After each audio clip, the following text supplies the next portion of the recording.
but I think it might. I don't know if I've explained myself well, because now they're going to be too study. I saw that, and I don't understand it, but let me read it first. Okay. Yeah.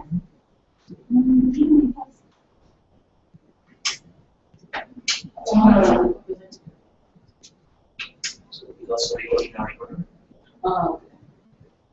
It's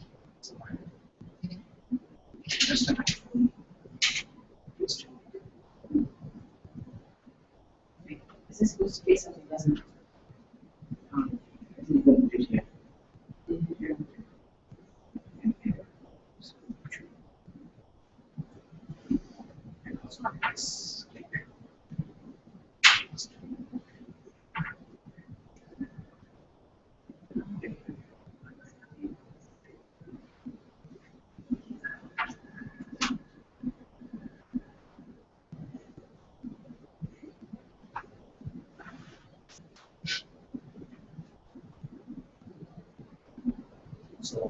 So for this, I have to stand here.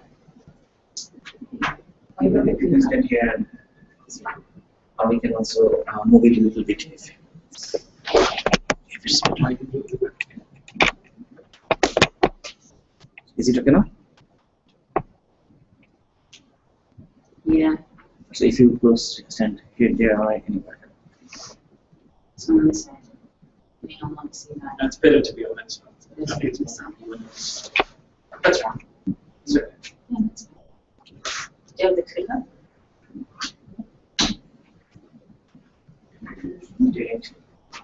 This is the clicker, right? it's a visitor.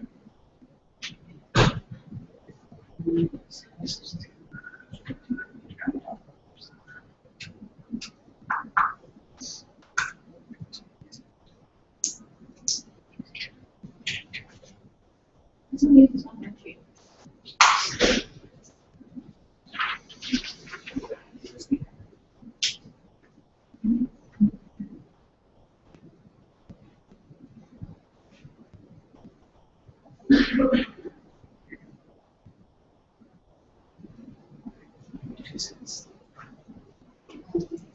Yeah.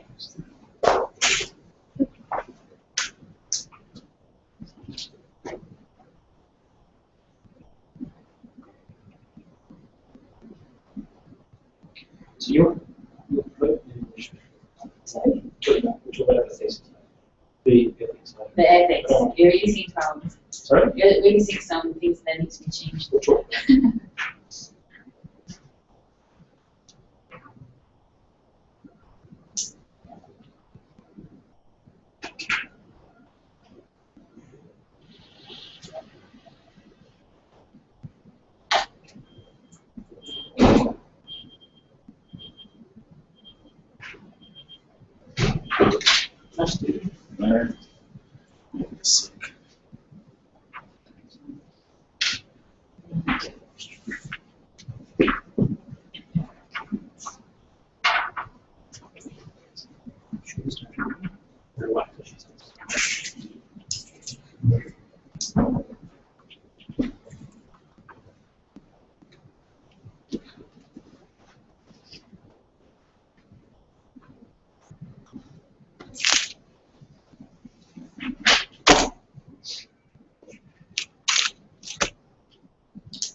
So this is a public talk here? Yeah. Right.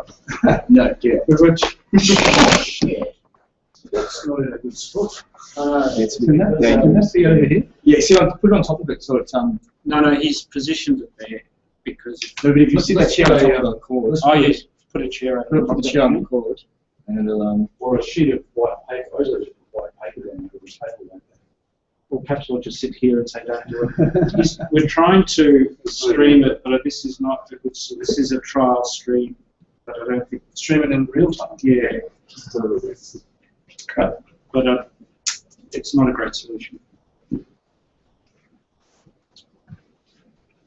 Oh,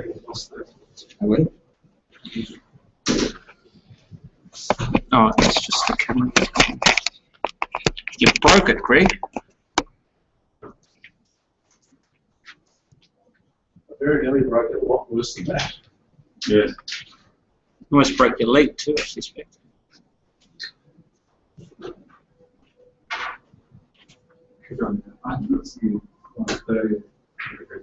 So I'll play. Oh, okay. It's not that you bought. Yeah.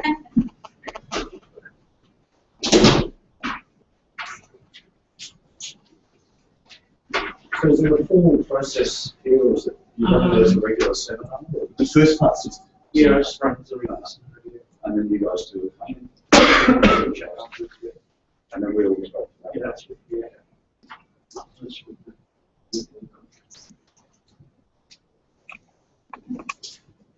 Just waiting. no, not too much. Oh, next year? Yeah.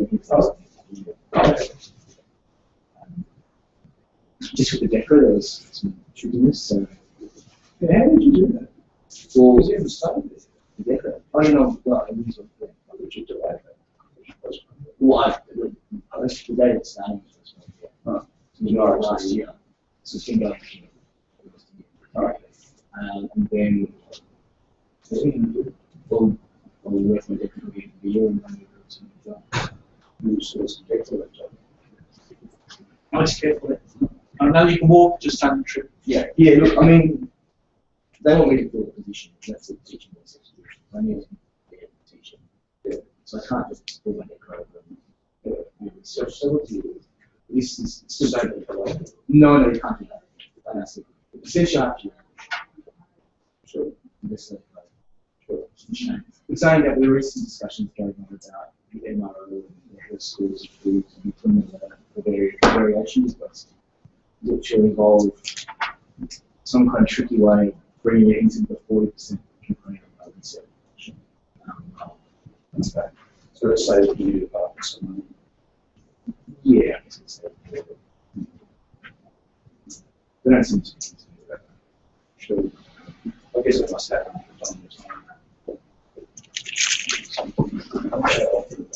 Yeah, to know.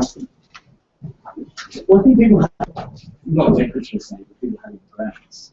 I mean, Careful with the lead engine. and having to resolve those grants. It's all the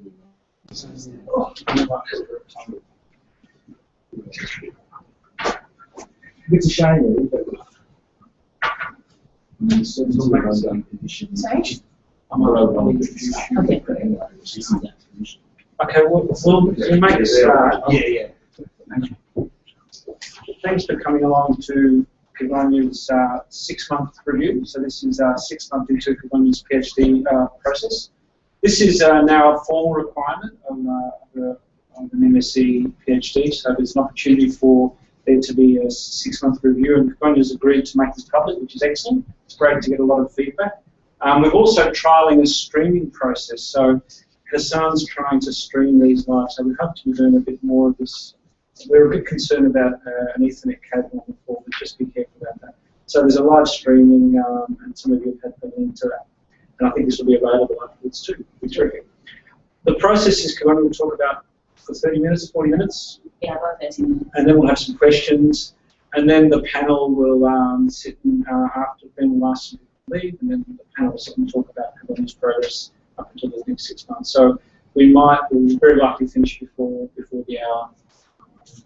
So depends on the questions, of course. So thank you, Kigonia. Okay. Okay, yeah, thanks again for coming. Thank you for taking your lunch time to join me today. So my research interest is in supporting Indigenous knowledge with ICTs, and I'm supervised by Frank and Bjorn. So I'll dive right into it. So today I'm going to look at the background, so the motivation for my interest in Indigenous knowledge and what is being done currently. Then I'll talk about defining Indigenous knowledge, so the definition that I'll use for my research, and I'll summarize that into 3 Ps. Then I'll also talk about an approach to Indigenous knowledge research and design, and I'll summarize that into 4 Rs. And then I'll give some examples from HCI, some examples that they are notable, and I see that I can progress them. My research can progress the direction that these examples have taken. Then I've identified a gap. Finally, I'll briefly outline what's over for study 1, because we have 3 studies to do, and study 1 is going to happen this year. So I'll just speak briefly about it. Then I'll invite you for questions. So background. Knowledge is important for the sustenance and development of any community. And for indigenous communities in particular, indigenous knowledge drives growth and development in ways that national knowledge systems cannot. So for indigenous communities, there's a separation of the knowledge learned at home and that learned in school. So the knowledge learned at home would be indigenous knowledge. It's just an easy way to differentiate the two. So indigenous knowledge is vital because it is embedded in the day-to-day activities of the indigenous communities, and it is important to sustain the day-to-day activities. So the concern amongst indigenous communities is that the knowledge is dying out of the elderly. In other words, the youth are not interested in sustaining indigenous knowledge culture, nor are they too interested in identifying with their indigenous culture. So the elderly are really concerned that when they pass on, there will be no more indigenous knowledge left of their communities. This concern has prompted an interest in using technology to improve the accessibility of indigenous knowledge. I'll refer to that as I give from now, to a wider or future audience, a wider audience outside the indigenous community or future audience, meaning the children of the elders of the indigenous community. I'll give an example from the field. So this here is a picture of someone from the Penang community. It's an indigenous Malaysian community. And here, they're taking part in a practice known as Toro. So Toro involves, as you can see here, this gentleman is hunting. I believe he's hunting with a very unique piece of equipment there. So during Toro, the elderly embark with the youth on a journey. And it's a physical journey where they go to the youth, they leave the village, they go into the jungle, and they're taught how to hunt, how to fish, how to build houses, and how to identify and distinguish plants from another. So which plants are poisonous and which ones are safe for consumption. So Siu et al. Wanted to help this indigenous community sustain the Toro practice. And so they developed eToro. eToro is a digital system that allows the elderly to take pictures of plants and save these pictures onto a digital system. That way, when they communicate to the youth, they'll be able to use the system and they'll be able to teach them about the plants using a mobile device. So we can see here. Okay. That's just so we can see with eToro and similar projects, technology has been used to improve the collection, the translation, validation, preservation, and dissemination of indigenous knowledge. Now, this process highlights a very interesting aspect, because for you to collect and preserve knowledge, it would presuppose that knowledge is indeed preservable or collectible, right? This view of knowledge is based on the, and back to epistemology 101, it's based on the Cartesian dualism, which views the mind and body as separate entities, meaning that the world of the mind is separate from the world of the body. Basically, I think, therefore I am. However, indigenous communities have a different view of knowledge, where they gain meaning by being in and interacting with the world. So this process of collecting, translating, validating, and preserving indigenous knowledge is different from how communities view their knowledge. And indeed, it is important to have collections of the indigenous community, because you can take a video of, say, like this dance here, you can take a picture of a community, and these will form sort of memorabilia of the indigenous community, and it can help you understand more about the indigenous community. So these collections are very important because they help the indigenous community to preserve their identity, but they're tied to a specific time. So on one hand, we can look at viewing knowledge as a commodity, and on the other hand, we can view knowledge as a process. On the one hand, we can view these collections about this community become an abstraction of the indigenous community at a particular time and space. But on the other hand, if you view knowledge as a process, then you realize that meaning arises from social and physical interactions amongst people and with the environment. Then, with this knowledge as a commodity, viewing knowledge as a commodity is limited in satisfying the evolving needs of the indigenous community, because it captures the indigenous community at a particular place and time, And this knowledge is not able to sustain the evolving needs of the community. But viewing knowledge as a process shows that this knowledge is capable of satisfying the evolving needs of the indigenous community. So my interest is in this, the view of indigenous knowledge as knowledge that arises from social and physical interactions among people and with the environment. Therefore, my interest is in designing technologies that empower indigenous communities by supporting the practice of indigenous knowledge. So in this next section, I'm going to talk about moving from supporting the preservation of indigenous knowledge and supporting the practice of indigenous knowledge. And this is affected by understanding how to define indigenous knowledge, how we approach the research of indigenous knowledge design, and ultimately how we design indigenous knowledge technologies. So defining the case, so now we talk about the 3 Ps. So this is a long definition of indigenous knowledge. I will not read it out right now. I've just broken it down into 3 parts. So the first view and characteristic of indigenous knowledge that it is practiced. This is really important. As I mentioned before, you can view knowledge as separate from the mind in that you think and it's a product of a thinking process. Or you can view knowledge as acquired by doing, by interaction, social and physical interactions with nature and with people. So practice as knowledge suggests that indigenous knowledge gains meaning from activity that arises from social and physical interactions. An example of this can be seen in a project by Jensen et al., where they wanted to help the Herero community, this is an indigenous community from Namibia.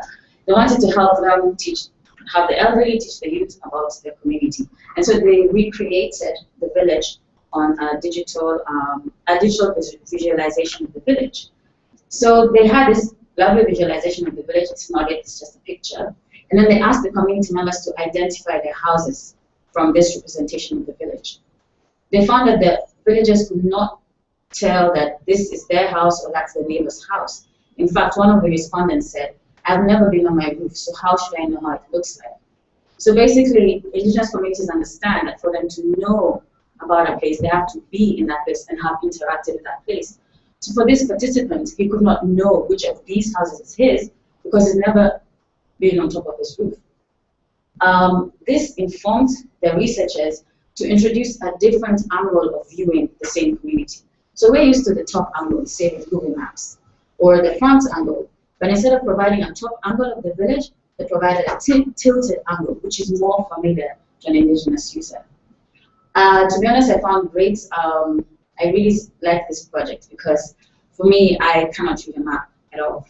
And so when I'm using Google Maps, for example, all this is gibberish, and the only thing I use is this arrow there. Because I cannot read, I cannot know that on the map it's left, but in real life it's right. What is north, where is south? So you can see that the design of technologies needs to support how people understand and how they gain meaning from interacting with the world. The second characteristic of indigenous knowledge is that people are viewed as knowledge. Now this is also interesting because apart from social interactions, so apart from gaining meaning from practice, indigenous communities view that interactions with people are where knowledge will be acquired from. So basically, like the Herero community, they defined their wisdom in terms of their social relationships with people. The more people they knew, the more they saw themselves as wise. So as opposed to say maybe in other societies where maybe the A student will be smarter than the B student, in this community, the student who knows more people is smarter than the student who knows less people, because knowledge is viewed as being a people. And knowledge belongs to the entire community, but within this community there are different roles. So there's knowledge that's accessible for the women, and there's that accessible for the men. So indigenous communities view knowledge as being available to people, and for you to acquire more knowledge, you need to interact with people. Back to the Penan community, we talked about how the elderly would embark on journeys with the youth, because the elderly retain this knowledge and they need to interact with the youth so that the youth can learn Torah practice. Finally, let's look at place as knowledge. So indigenous communities have a very strong tie to their ancestral land. They believe that land is not only a place of settlement, but land is a source of knowledge. So their interactions with their environment dictates the kind of knowledge that they acquire. And by land, I don't mean just where they live, but their ancestral land. So indigenous communities believe that they had an original place that was given to them, and that's their ancestral land. So despite living away from their land, they still have a very strong tie to their ancestral land. This view of knowledge as embedded in the land influences the type of learning that takes place in the area, and also influences, so learning is influenced by the place the learning occurs and the objects therein. So learning here, what I learn in this room is different from what I learn in that room because of how this room is laid out and the objects in this room. So indigenous communities have a very strong tie and association to their land. Why is this important? Why is it important to understand and view indigenous knowledge and define it according to the indigenous communities? It is important because understanding a community's way of knowing dictates how we as designers design indigenous knowledge technologies. So we need to understand how indigenous communities view knowledge, and then we can design technology that suits how they view their knowledge. So that's why we need to understand the indigenous knowledge from the perspective of the indigenous community. So then, after understanding indigenous knowledge, then how do we approach indigenous research and design? So I'll talk about now the 4 R's. The first R is refining research methods. And this talks about the inclusion of new or refined methods that accommodate cross-cultural differences. When you're going out into the field, your culture might be very different from the culture you're observing, right? And sometimes this might prompt you to have to use research methods that are suitable to the culture that you're doing research with. So HCI has provided methods like participatory design that will be noted as very suitable for conducting cross-cultural research because they allow the researcher to put themselves in the mind of the indigenous community. Another characteristic of the approach is redefining the user. So most of our technologies for today, even say this phone, has been designed for a single user. So this phone is designed for single user use. However, indigenous communities are mainly communal. So the activities are often group activities. So it prompts us when we're designing for indigenous knowledge that we have to shift from designing for a singular person to designing to an entire community. So the technologies that we come up with are no longer for singular people use, but for communal use. Another aspect of the approach is that reframing the IK problem. So the motivation for dealing with indigenous knowledge is that the elderly are concerned that the knowledge is dying out of the youth. But now we're prompted to ask bigger questions. Why are the youth not practicing indigenous knowledge? Why are they not interested with associating with the indigenous culture? This forces us to ask wider questions. So from the perspective of the indigenous user, it could be that an example from research is that there's often a wider push of Western knowledge in these indigenous communities than there is of indigenous knowledge. In other words, say in schools, for some African communities, you learn English in school, but you never learn your indigenous knowledge, your indigenous tribe in school, because there's a higher focus on Western knowledges than there is on indigenous knowledges. This then influences the youth because they think that that knowledge is superior to the local equivalents, and that then reduces their interest in sustaining the indigenous knowledge culture. So these were the issues that are to be considered when approaching indigenous knowledge research and design, because it would explain why you might you would explain the challenges towards supporting indigenous knowledge. The issues which I guess would frame the indigenous knowledge problem to be bigger than a problem of accessibility, but maybe it's a problem of motivation, right? Then finally, we look at the roles. So this is interesting because research practices with indigenous communities are now shifting towards looking at the indigenous community from being the researcher to being the co-researcher. So now, like participatory design methods, you involve the researcher in the design process. Before it was just observing the research community because they're the research. But now we're moving towards involving them in the design process. Also, there's a shift for designers where we're moving from designing for the community to designing with and according to the community. This situates IKEA research and design from a rhetoric of appropriating modern technologies for underdeveloped or primitive cultures, and now into accommodating other designers for design and other technologies as legitimate technologies. This is really important because now we as researchers and designers try to understand how technology may look different from one community, but we see that it empowers the community to continue to sustain its indigenous knowledge because their designs and their way of viewing knowledge is seen as legitimate. So it's relating back to the wider questions as to why they do not practice indigenous knowledge. So why is it important to have an approach that focuses on the indigenous community? Because it prompts the design of technologies that empower and are beneficial to the indigenous user. So once again, we look at definitions that suit the indigenous community, and look at approaches that try and empower the indigenous community to support this practice of indigenous knowledge. So let's look at some examples from human-computer interaction. The first is of Backgammon, which is by Muscat. And Backgammon is intended to help young girls from Aboriginal communities to know about health practices. So health practices around reproductive health. I like the way Backgammon has been, the idea behind Backgammon, in that they want to create the world of the indigenous user into digital space. So they're going to use alternative reality gaming, where now the world of the indigenous user is recreated, and then these young girls are able to play games in this virtual space, and it looks exactly like where they live. So you maintain the place of the indigenous community that you've created a virtual world, and they're able to interact in that virtual world, and through those interactions learn about safe health. A second example is back to the, it's not a very clear picture, but it's back to the community where they're redesigning, they're creating a digital representation of the community. So here you can see, this is a tablet, and they're using touch technology. So this project it's a long project. They started first with a mobile phone technology. They realized you can't use a mobile phone for convenient use.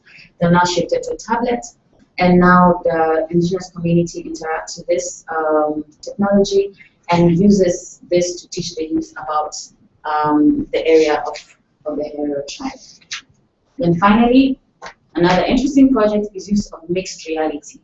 So in this project, they have recreated the place of the indigenous community into a new place. And here, the participants, as you can see here, are being taught about an indigenous Mexican practice. And so they're combining physical artifacts, like what this gentleman is holding is an artifact from that practice. And this artifact is embedded with chips that retain knowledge. And then also these are digital artifacts. So it's mixed in that you're physically in a place, but interacting both with physical and digital technologies. So all these projects have introduced different ways of dealing with the indigenous knowledge problem, where one is recreating the space of the indigenous community into a completely virtual space and using of games. And then the practice is, the practice of knowledge is in this recreated space. The other is using a tablet, where the place has been recreated as a visualization, and the practice of knowledge is by interacting with that tablet. And here you find that you're physically in a space that has mixed both physical and digital technologies to have you carry out this practice in a recreated space. I find opportunity in using technology to support the practice of knowledge within the real and lived world of the indigenous user. So I find opportunity in supporting the people, the place, and the practice of indigenous knowledge. So these are the three P's we looked at within the real or lived world of the indigenous user. So within the world that they live in, the real world of the indigenous user. So using technology to support the practice of IKEA within that world. And this would lead me to study one. So my first, the practice I would like to study is around bride preparation. So all of us girls get excited about weddings. I don't see how indigenous communities get excited about weddings. And so one of the processes they do is that they prepare young marriage age girls for about 3 months, where they teach them how to cook, how to be wives, how to do dressmaking, etc. And this takes place over 3 months in traditional communities. What you can see here, this is the tail end of the 3-month practice, where in this process, the groom is supposed to identify his wife from these women. So women are dressed to look alike, so they're covered up, and the groom is meant to identify his wife. So this is a way of testing the groom to see whether he really knows his wife inside out, even when she's covered, and amongst people who look exactly like her. But if he gets it wrong? If he gets it wrong, he's fined. It's very interesting. So he's fined. You either have to buy an extra crate of beers or pay an extra goat. So it's a very, very interesting practice. So this practice is carried out, it's just one of the practices as part of the bride preparation ceremony. For some communities, the bride preparation takes 1 month, for others it takes 3 months. And this ceremony is highly physical. In other words, you have to be there to learn, because the women are taught various skills and knowledges. I'd like to observe this bride preparation process, whether it's for 1 month or 3 months, and to see what kind of interactions are taking place, what social and physical interactions are taking place, what people are involved, so who is involved, what are their roles, what is being exchanged, and where is it taking place, what is the physical place that it's taking place, and then see how technology can support this process in the real world of the indigenous community. So the first study will just look at the communities here in Melbourne. So I want to understand what is the role and influence of people, place, and practice in learning environments of diaspora indigenous communities. So African communities in Melbourne, do they still continue with the bride preparation ceremony? And how do they do it? Because now you find that they're separated from their wider community and they're separated from their ancestral land. Yet they still sustain this practice. What are the challenges? How do they do it? What is the technology? What is the motivation? And how are the youth involved? And how do they get the information? So I'm interested in finding out and understanding this behavior for the diaspora communities here in Melbourne. So my research objectives for study 1 is to understand the role of people, place, and practice that's played in sustaining indigenous knowledge, to understand the motivations and challenges of sustaining indigenous knowledge in the diaspora, and to identify workarounds or innovations applied by the indigenous community in order that they can continue to practice indigenous knowledge. And with that, do you have any questions? That was definitely shorter than half an hour. And it's just one, what do you reflect?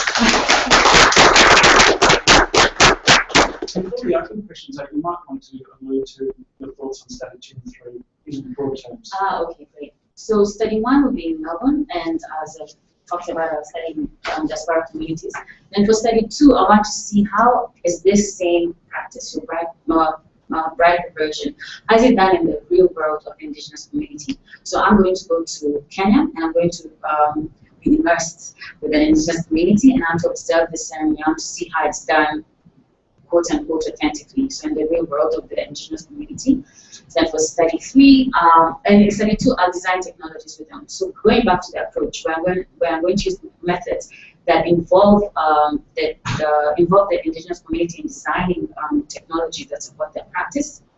And the resultant design will then again be involved in study 3, where I'll improve it and test it with community here back in Melbourne. So it will be Melbourne, Kenya, and back in Melbourne. Sounds like a good design. I mean, studies put together. That was really interesting. I wondered if you'd drawn any links with the field of knowledge management. Because the way you set issues up, it's quite similar to that field. So I'm very interested in comparison. So there's a difference between what's usually called an objective view of knowledge and a practice-based view of knowledge. And then the good work of plan, the scientist. I just wonder if you in fact, I borrowed from, going back. So I borrowed from in my definition of indigenous data, the definition of data being a result of observation or measurement. So this is indigenous data is borrowing from the field where they separate the objectivity of knowledge, and then from the alternative view of knowledge. So yes, indeed, I did borrow a bit from it, just so that, because I like that there are set definitions and their distinctions, and that way, indigenous knowledge is a field where there's very many, even the definition of indigenous knowledge itself is contentious. Yeah. So I borrowed from that, just sort of create a structure and to have a separation into knowing how I can understand indigenous knowledge from the view of the indigenous community. Yes, indeed, I drew a bit of parallels between the two. I'm just interested in study one. Can you talk a bit more about, because you talk about objectives, but can you talk a bit more about methods, like people can just observe, like interview, what they have in mind? Good question that I'm tackling as I do my ethics submission. Yeah.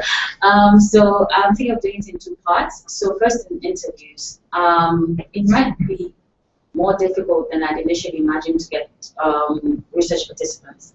So initially I thought of doing contextual inquiry, so these are in situ, so it's an ethnographic method where I'll go and observe the bride preparation ceremony myself and record it and observe and take notes. That was my initial thought to do study one, where I do about 6, but due to I might not have 6 weddings taking place between now and December, so I'm limiting it to 3, but I cannot focus only on 3 or 2 contextual inquiries, so I'll do 12 interviews, so just 12 sit-in interviews with the research participants, and talk about how they practice this ceremony back when they're home. So I want to interview the Sparrow communities that have practiced this back in their country, and who have hopefully practiced it also here. Yeah. So I'll have interview sessions with them, and then, if possible, I'll have the ethnographic method with the communities here. So I'm hoping there will be many weddings this year. So I want to observe the process. Yeah. So a couple of little quibbles and a couple of little questions. Okay. I'll start with the quibbles. One is the use of the term empower in many places. I am just by default very skeptical when somebody uses that word, and I feel like the times when I've used it, challenging me for here, it's me being very lazy and putting my own objectives onto this community for what they want. So, are they really empowered? We could argue about that. I just wanted to flag it. Possibly more significantly is the quibble about speaking for indigenous communities as a group. So there's an anthropologist called Mary Douglas who studied the variation in indigenous communities in 2 dimensions called the grid versus. So certain indigenous communities are called low group, which means that they value the individual sufficiency of the person, and the person can make an individual decision without reference to it. So there's a great diversity of indigenous communities, and you can't just put them in one bag, as I'm sure. Yes, indeed. Yeah, I'm shying away from grouping all indigenous communities as the same, despite the fact that my research has borrowed from indigenous communities in Australia, there's ones in Namibia, and some in the States. Yes. But this is forming a foundation of understanding the space. But indeed, and in fact, with conversations I had in LINC, the advice is to move towards saying that I'm studying, to supporting blah, blah, blah community with SATs, instead of supporting indigenous communities. I have to really specify which community am I supporting, because they're not, indigenous communities are not the same. An indigenous community in Australia is different from an indigenous community. Yeah. So now some questions, 2 questions. One is in terms of your research activity, when you talk about, for instance, the Snap Ride. So, will you document any of that, for instance, by making videos and getting people to comment on those, so that there's some sort of objective observation and commentary? Some video and then get people to transcribe or explain what's going on. So how I was thinking of doing it is in observing the ceremony, I'll identify one as the main research participant. So that participant will be the one I'll be able to ask what's going on, clarify with that main research participant, and use her as my entry into the other research participants. So during the process, during the observation of the process, if I have a question, I'll be referring to her, and if she needs to ask someone else for the answer, I'll use her as the entryway. So I'm not thinking of transcribing and having a follow-up session per se. I was thinking of validating any questions and clarifications that I have at that point in time, and probably maintaining contact with this primary research participant so that I can use her to ask for, to get further inputs. It's a very individual way that they're talking to a group. Yeah, because so the problem here, which I guess it was just to do with how, to be honest, let's do the ethics review. I don't know how to get, am I supposed to have it? Can I get permission for interviewing a whole group of people? I have to go one by one. I still haven't worked that out. I'm still working that out.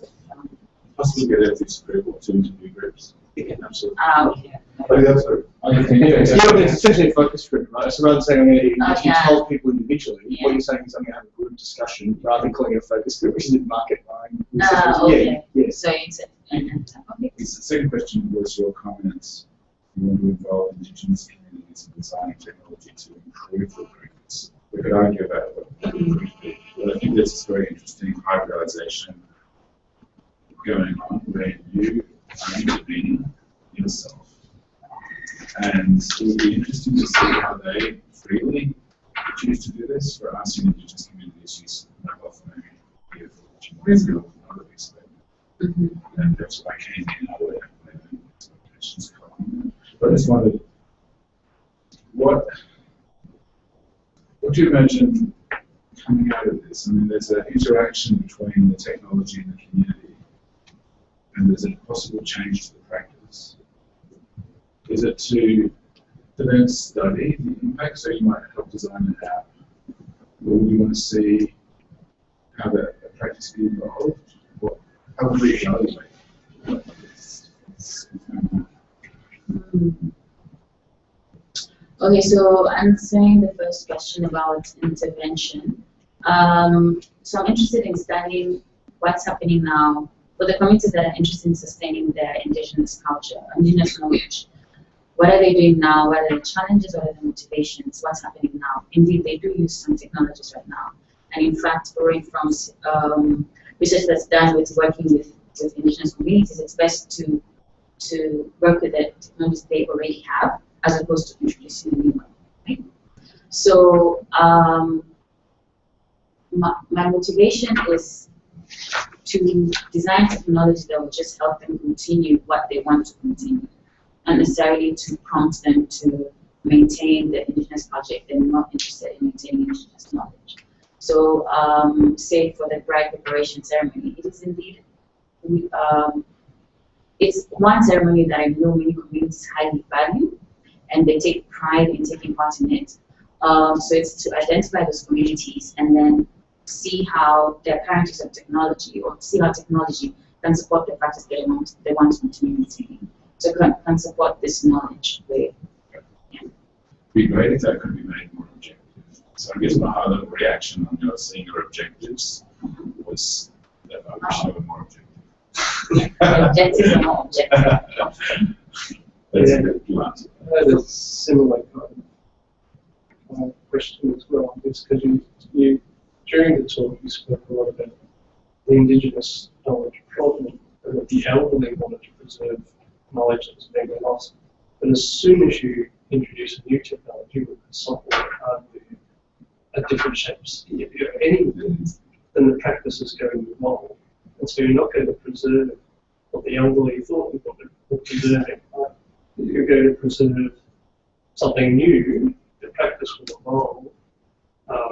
And so the interaction's more about managing the expectations of the elders, or something that's, you can't preserve the current practices because as soon as you intervene, it will evolve, if you see what I mean. So it's more about merging Indigenous knowledge and Western knowledge, whatever you want to call it, rather than preserving, I guess.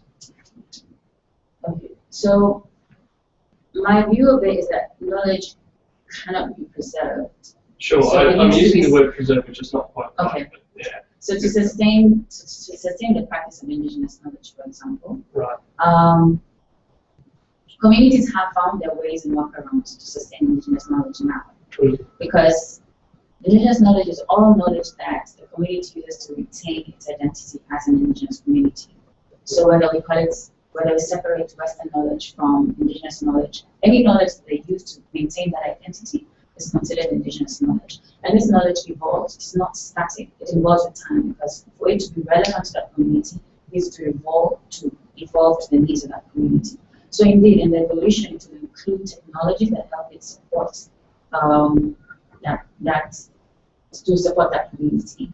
So my research wants to understand what's happening now, and then to see how then can these technologies enrich the process of supporting the practice. For example, if we look at the eToro practice, the Toro practice, for example, the eToro project focused on collecting information about plants. But I would argue that that is not going to help sustain the Toro practice, because if you give an elderly PENA member a phone and show them the plant pictures to show the youth, how will that teach the youth to hunt, to walk, to look, to identify, to observe? Instead, technology should be concerned with maintaining the practice of knowledge. It's not by storing information somewhere, but by having the youth practice this knowledge. But if the elderly wish that their youth should practice the knowledge, then how can technology support the elderly in helping the youth practice their knowledge? It's not in providing a technology for them to save it, but providing or supporting the practice of this knowledge with technologies that probably already can. So it's a very difficult balancing act. Right? As soon as you provide them with some sort of, I mean, that's your research. Yeah.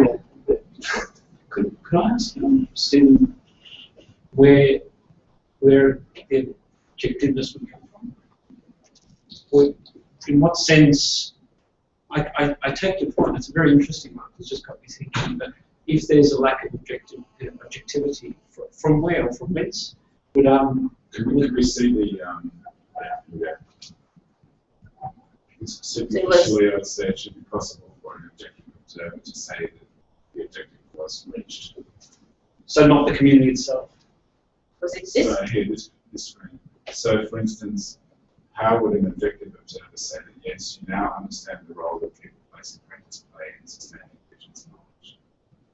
So, what is that?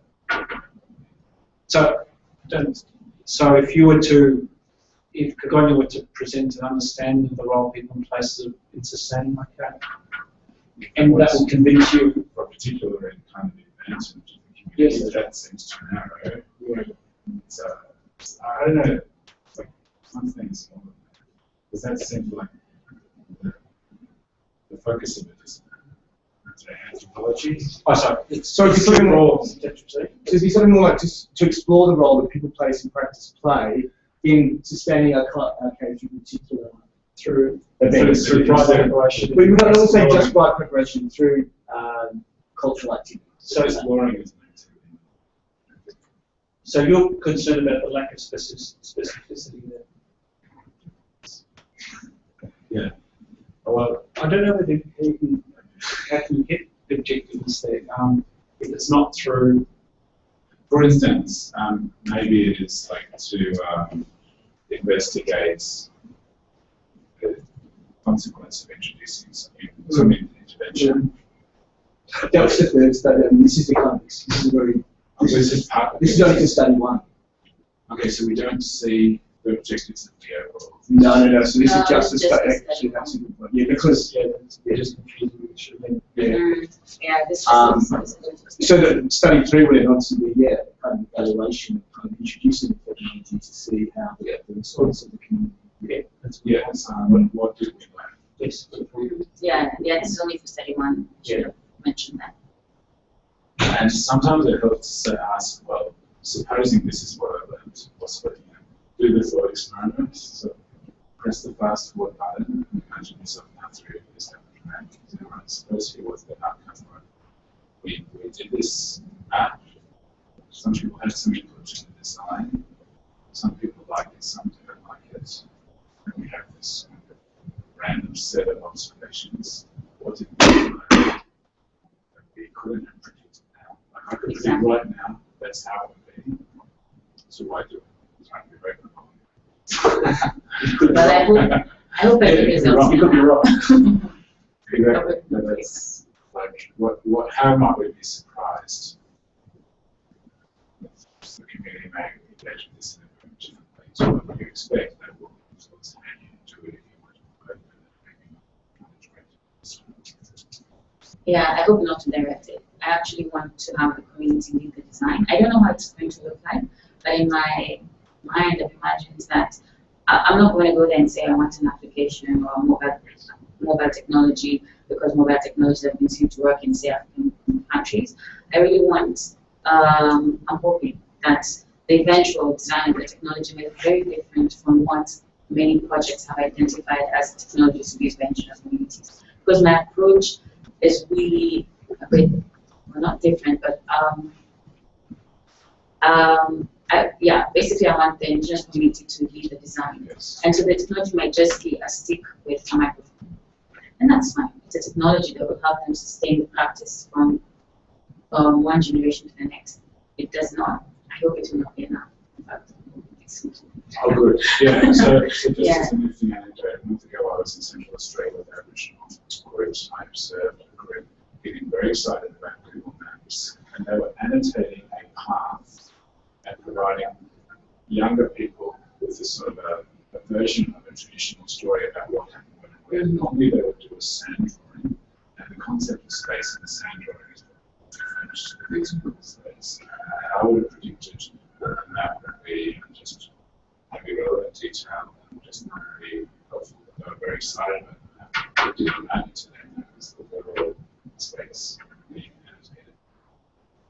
And you could say, well, I would much rather go in and let the community determine what the parameters and nature of the app is. Whereas this is a case of saying, look at this cool technology. Do they embrace it? It's not such an exciting story in a way. That's not the same digital. Yeah, I'm interested in it. That's not the same. I know, but what if they don't care about that? They just want to get that technology and see what they do. Cool.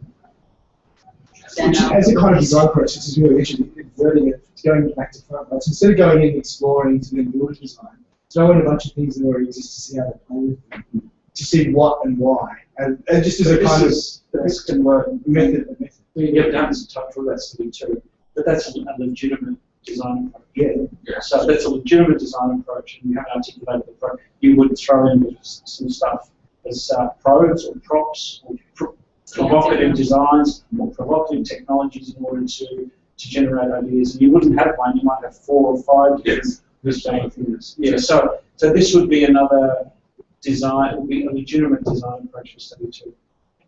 But I don't know if it's a stick, or is it a phone, or is it a tablet, or is it a large screen, or I don't know whether it be all those things, or it could be very clear in terms of what comes out of the best. Yeah.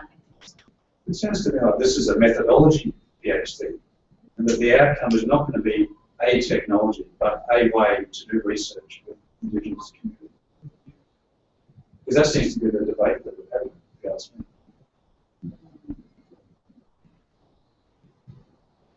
Because that's because we don't have any data about the community or any design elements here, right? Yeah. So, but yeah, I mean, Do you think it's I don't mean this is a bad thing. no, Do you think it's a methodology?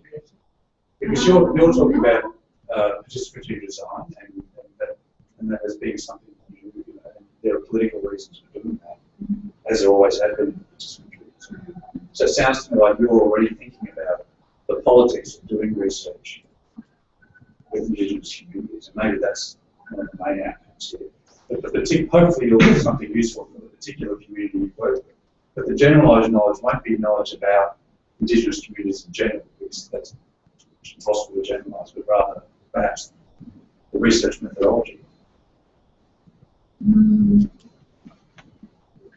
I think I looked at the approach, and I focused a lot on the definition and the approach, because, yeah, indeed, it speaks to the methodology.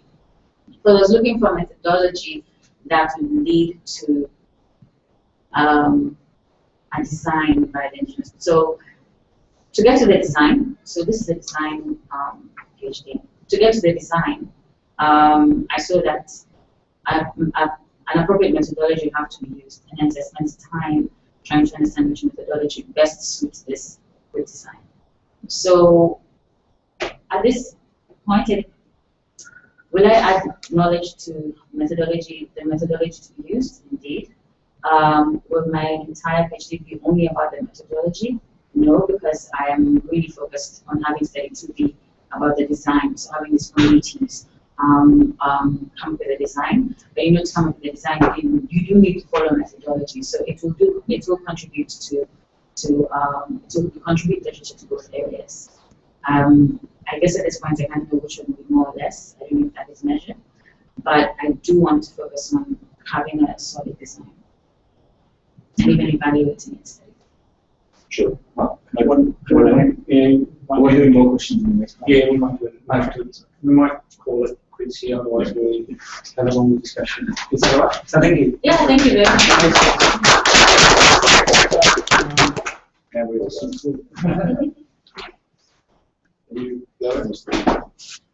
It's doing something for once. So, do too many. I'm going. All right. Okay.